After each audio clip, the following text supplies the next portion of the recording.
Bagaimanakah status uang parkir di tempat umum? Padahal akan menertibkan kendaraan tanpa ada perjanjian ujrah. Terima kasih.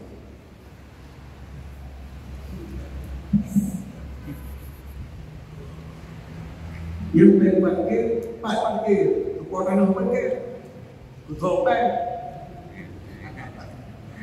Yang parkir dalam COVID ayo, yang aja yang COVID, yang aja, yang patau ada juga.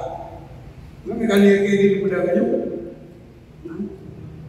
yang menyelampaunya mana saya pedang bayar bank, aja yang kita orang ada tu, ada itu menjadi berhukum.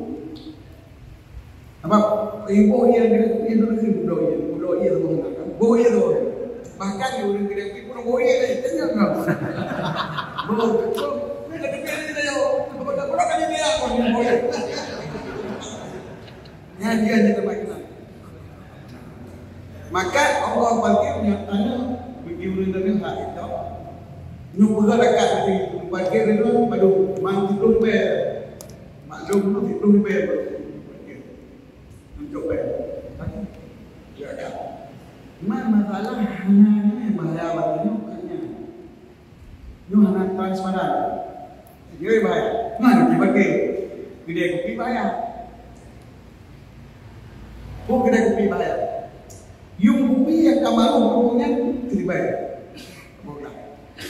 Nah jadi tu kita dibayar. Betul ini dulu. Betul kopi seribu mana tu betul. Ribu yang berarti kaya.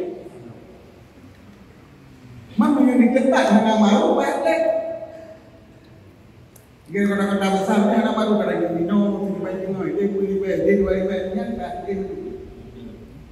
Boleh bagi tak yung berapa. Menyohan bagaimana? Kaki yang banyak tu ada. Hanya kamu tu tiba aku berani hanya antara yang banyak banyak banyak.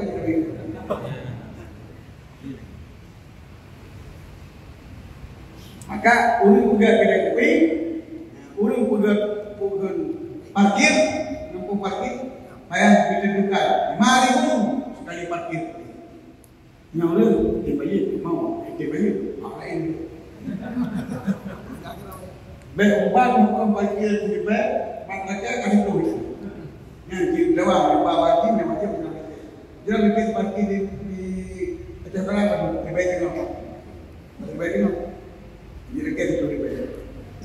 Jadi perpindahan milik harus nyata dan akan itu harus transparan.